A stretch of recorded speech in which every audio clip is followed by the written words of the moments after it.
여러분 안녕하세요. 안녕하세요. 오늘은 제가 되게 흥미로운 주제가 생각이 났어요. 네. 그 과거 2004년도인가? 그때 그 영천역 폭파 사건이라고 김정일을 암살하려는 진짜 어마어마한 사건이 터졌었잖아요. 네네. 근데 그게 진짜 암살하려고 했던 거예요? 아니면 그냥 어떻게 랜덤으로 폭파가 된 거예요? 그게 사실입니다. 진짜 누가 그렇게 김정일을 죽이려고? 네. 그래서 와. 제가 영천역 폭파 사건의 진실을 오늘 처음 공개하려고 하는데, 이제 너무 궁금해요. 네. 2000년대 이제 그 대한민국에서 김대중 정부가 좌파 정권이 들어서잖아요. 그래서 이제 2000년대 이제 남북 정상회담이 이루어졌고, 뭐 6.15 공동 성명이다 해가지고 이제 남북 교류가 활발히 진행될 때예요. 그때가 2004년이면 이제 개성공단도 됐고 어느 정도 이제 남북 한국에서 이제 많이 그 김대중 정부가 이제 김정일 정부한테 돈을 엄청 투자했거든요. 협력이다 해가지고. 그러니까 그때가 완전 활성화될 때인데, 그때 김정일이 러시아를 방문했어요. 왜 러시아를 방문했나 궁금하시죠? 왜 한국에서 지금 돈도 투자해주고 잘 나가고 있는데 왜 러시아를 방문했을까요? 그러게요. 전기 문제 때문에 갔었거든요. 그러니까 이제 김정일이 이제 뭐냐면 한국에서 막 투자가 들어오니까 경제가 달라지는 거예요. 북한의 변화가 돈도 많이 들어오고 그러니까 너무 좋아한 거예요. 그러니까 자본의 눈맛을 본 거야. 그래가지고 아이고 김대중이가 지금 자기 계략에 속아서 많이 투자하잖아요. 그러니까 너무 좋아한 거죠. 문제는 이제 북한이 너무 낙후한 공업 시스템 때문에 돈 많이 소화를 시킬 수가 없는 거예요. 그러니까 돈 많이 투자를 받으려고 해도 창고가 있어야 뭐 물건을 쌓듯이 창고가 없는데 밖에다 쌀 수는 없잖아요. 그런 것처럼 지금 북한 공업 시스템이 너무 엉망인 거예요. 그러니까 생산을 해야 되는데 한국에서 이제 위탁 가공이 많이 들어오거든요. 아무래도 우리가 인건비가 싸잖아요. 그럼 이제 한국 기업들이 이제 우리한테서 제품을 생산하는데 전기가 있어야 생산할 거 아니에요. 그러니까 받을 수가 없는 거예요. 한국에서 이제 전기를 받는다고 이제 협상이 있었어요. 아, 그래요? 네. 근데 이제 문제는 이 공산주의 국가들이 아주 김정일이가 아주 머리를 또 잘 썼죠. 만약 한국에서 이제 우리가 전기를 받는다 하자. 그러면 우리는 완전 한국의 예속이 된다. 이렇게 된 거예요. 그러면 이제 한국이 이제 쫙 나가다가 이제 분리할 때 전기 차단시키면 북한의 공업은 다 서야 되잖아요. 그러니까 김정일이가 한국이 죽었다 해도 안 바꿨다 한 거죠.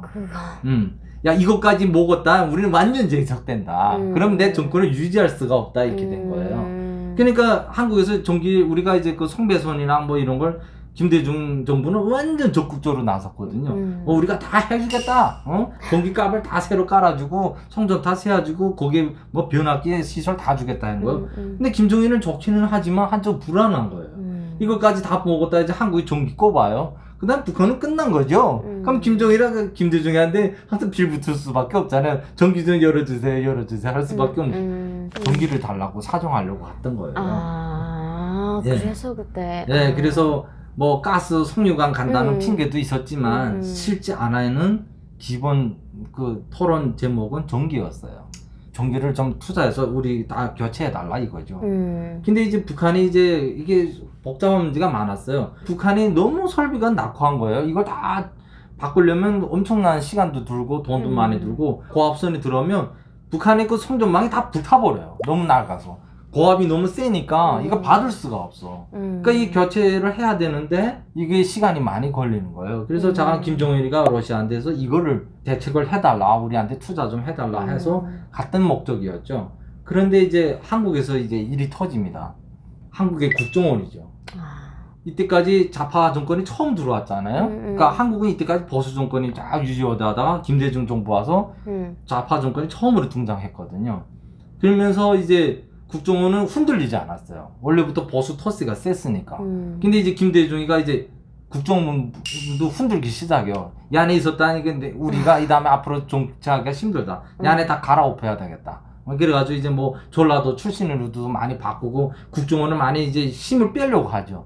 그러니까 이제 국정원에도 그러면 이제 구구파가 있을 거 아니에요. 강경파가. 화가 난 거죠. 우리도 이제 이렇게 앉아있다가 당하겠다. 그리고 김대중이가 너무 북한에다가 퍼주는데 국정원이 많이 관계되어 있거든요. 국정원 비밀 계좌를 통해서 돈이 많이 송금이 들어갔어요. 네. 그러니까 오히려 국정원이 그때는 또 북한 보위부하고 비밀에 딜도 많이 했어요. 그때는. 개척하느라고. 그러니까 이제 구구파들이 야, 이거 김대중이 믿다가는 대한민국 이 정치가 흔들리겠다. 잘못하다가는 김정일이한테 국정원이 정확히 봤죠. 김대중이가 이렇게 가는 건 아니다. 무턱대고 포주기 하니까 김정일이한테 지금 속고 있는 거 아는 거죠. 그러나 김대중이는 지금 국정원 그 충고도 무시하고 계속 포주기 시작하는 거예요. 그러니까 이제 구구파들이 안 되겠다. 이러다가는 이제 대한민국이 북한한테 빨려 들어가겠다.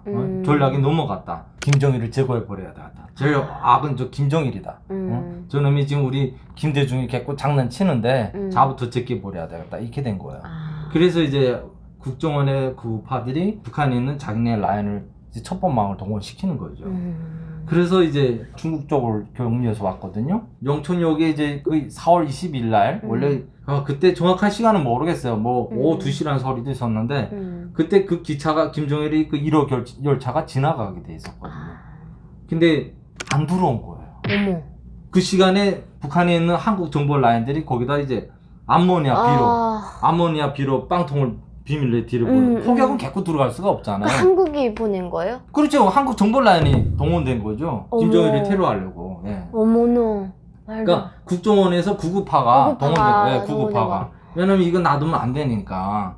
국정원도 이제 밥밥 맞은 거죠. 이 김대중이 이제 놔두면 안 되니까. 대박이네. 그래서 이제 구구파가 한국에 이제 북한에 있는 말하자면 자기네가 이때까지 안 꼈던 라인을 꺼낸 거죠. 기상의 칼을 꺼낸 거죠. 그래서 이제 한국 정보망이 움직이기 시작하는 거죠. 왜냐면 북한에 한국 정보망이 없다는 건 말이 안 되는 거죠. 그래서 이제 암모니아 비료 이번에 그 레바논 사건 봤죠. 암모니아 비료가 터져가지고 막 도시가 다 날아났잖아요. 그래서 암모니아 비료 그 열차를 거기다 비밀 화물 열차를 거기다 세워놓거든요. 그래서 이제 전기 합선 사고를 해가지고 그 시간에 이제 폭발을 하려고 했는데 김정일이 안 들어오고 미리 폭발해 버린 거예요. 그러니까 그 시간 안 왔으니까 이제 시간탑 맞추는 게 자동으로 터져 버린 거죠. 어떡해. 근데 그 김정일이 오는 시간 몰랐구나, 정확히. 알았죠. 그러나 김정일이 테러한다는 걸 누가 알려줬을까요? 김대중 정부예요. 김대중 정부가 왜냐면 국정원 안에도 구구파가 있고 이제 좌파 세력들도 있을 거 아니에요. 김대중이가 이걸 알고서 비밀리에 북한에 알려준 거예요.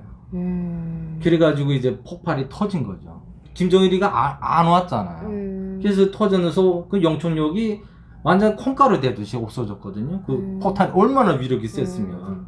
김정일이 아마 그렇게 들어왔으면 시체도 못 찾았을걸요. 예. 가루가 됐죠. 그래서 이제 그렇게 터지는데 생각해 보세요.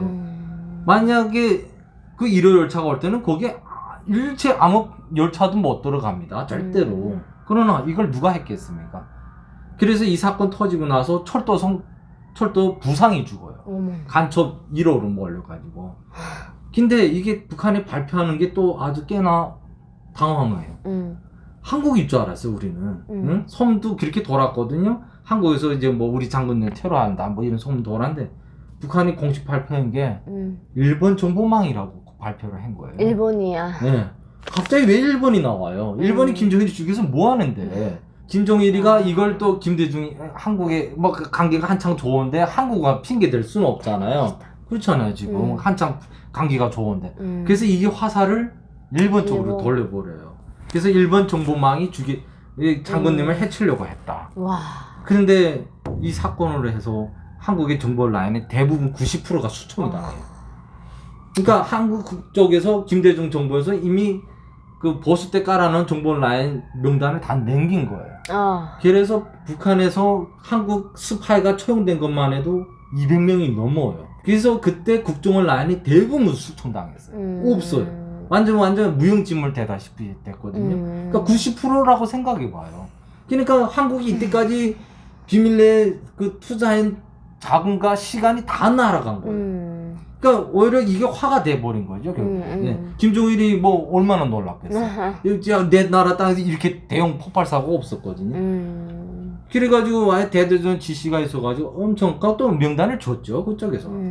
김대중 정부가 비밀을 줬으니까 김정일이가 안 들어온 거예요. 그렇죠. 네. 그래서 다 그렇게 됐고 또 김대중이가 여기에 또 맞장구를 칩니다. 얼마나 불쌍합니까? 스타 사람 죽었다. 완전 또 지원이 엄청 들어옵니다. 그때 뭐 의료 약들, 뭐 의류들, 신발들 엄청 많이 들어왔어요. 예. 뭐 한국에 뭐 프로스펙스 신발도 엄청 들어왔고요. 엄청 들어왔는데 그게 또 시장으로 나옵니다. 예?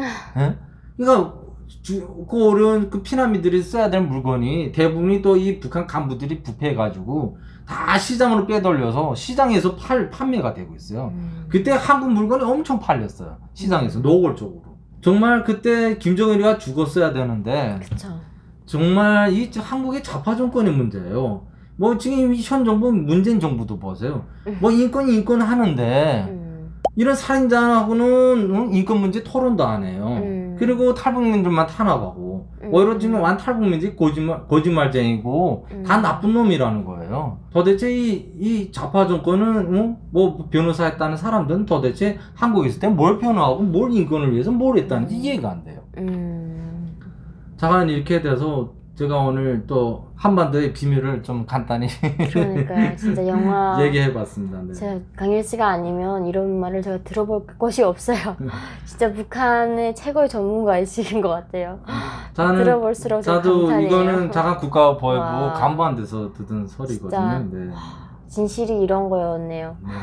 아무튼 감사하고요. 여러분 죄송해요. 제가 요즘 감기가 와가지고요. 네. 감기약을 먹어서 막 이렇게 네. 어리어리 했는데 네. 그래도 진짜 말씀을 이렇게 중요한 말씀 해주셔서 감사해요. 네. 그럼- 자, 우리 연미 씨가 조금 많이 아프거든요. 그러니까 많이 좀 응원들 좀 그게 해주세요. 감기예요. 감사합니다. 여러분 걱정하지 마시고요. 네. 그럼 저희 다음 시간에 봬요. 네, 안녕히 계세요. 안녕히 계세요. 네. 네.